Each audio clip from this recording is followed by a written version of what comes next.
Do you bite the hand that feeds you? Have you ever been bitten? Sharon Horne-Ellstrom here, and our idiom today is bite the hand that feeds you. This idiom has been popular since the 1700s, and it came from the story, literally, of an ungrateful, foolish dog that bit the hand of the person that was feeding him. Now, not very smart, right? But there's consequences to all of our behaviors, even though we might not know it at the time.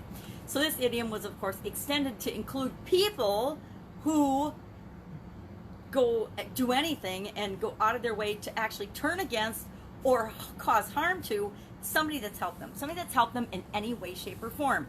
That's what the idiom now means. It's got nothing to do with food. It's got nothing to do with biting. It's got nothing to do with hands. It just means if you turn against or do something to undermine or hurt or harm somebody that's actually helped you or gone out of their way to help you in some way, shape, or form.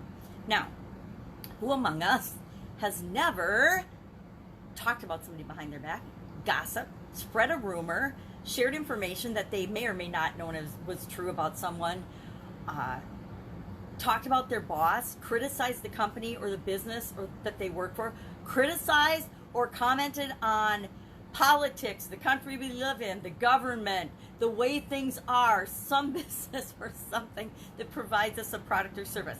Like me, for sure, everybody. We've all done that. If we're human, it's human nature to look for what's wrong in things and then comment on that. But maybe it's something that's actually providing us a product or service that we need and appreciate. Maybe it's somebody that's providing us employment.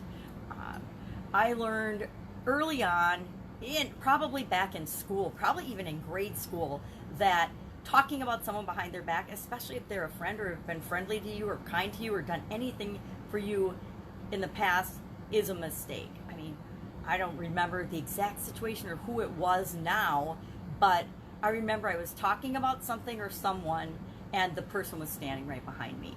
And so I learned at a very young age that I wouldn't want to be treated that way, so why would I treat my friend that way? Why would I talk about my friend when she wasn't with us? And that was a huge lesson, and it taught me that if I don't want to be treated a certain way, if I wouldn't want anybody or my friends talking about me behind my back, because guess what? Kids, and especially high school, and even adults are very good at this, talking about someone else when they're not there. Well, guess what? And I figured out, especially in corporate America, it happens so many times, that if you were in the break room or by the water cooler, because we used to actually have water coolers, or in the break room getting a coffee, if you heard somebody talking or about someone else, it might have been their boss, it might have been a coworker, it might have been a friend, and the person wasn't there and they were saying maybe unkind things or complaining about them, guess what? Next time you weren't there, those same people would be talking about you. And I learned that lesson early on, and I'm glad that I did, because it's important to treat people the way that you want to be treated and set that example and be a role model, especially in our own businesses.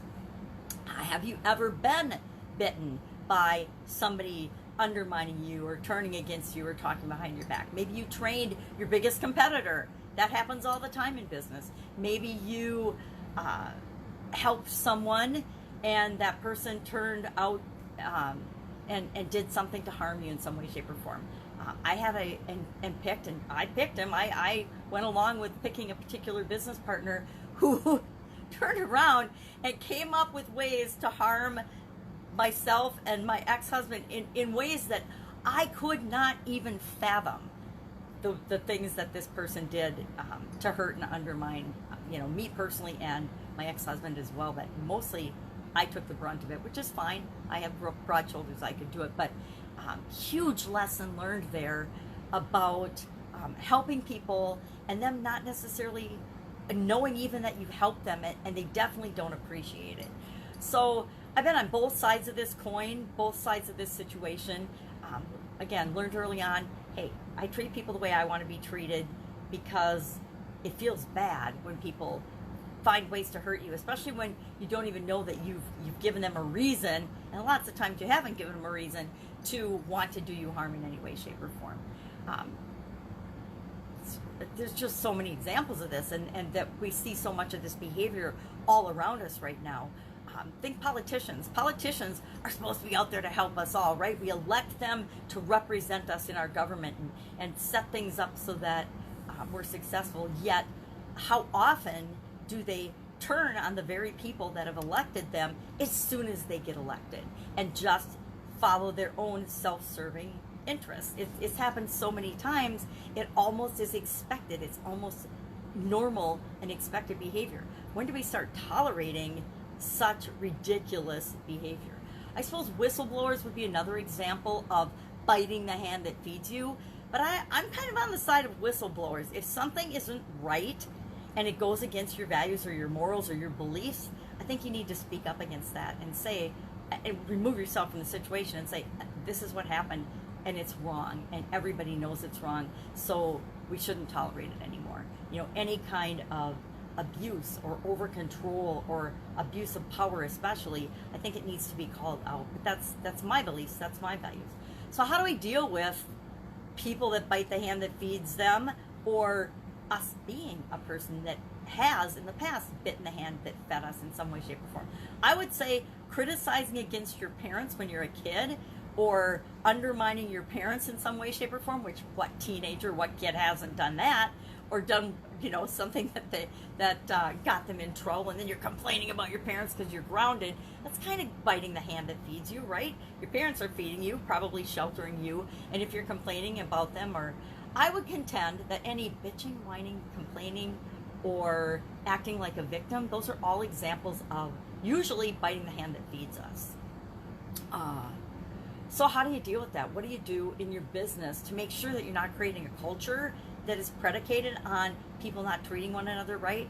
I'd say number one, make sure that the people that you're hiring and bringing into your organization, that you're partnering up with and teaming up with and working with, that you have a core values match, that you are aligned in the things that are really, really important to you and your organization. Also, treat people the way you want to be treated. I find myself talking about the golden rule so much lately, and I'm like, why is it even popping into my mind? Probably because I'm seeing so many examples of behavior toward other human beings that is just plain ridiculous.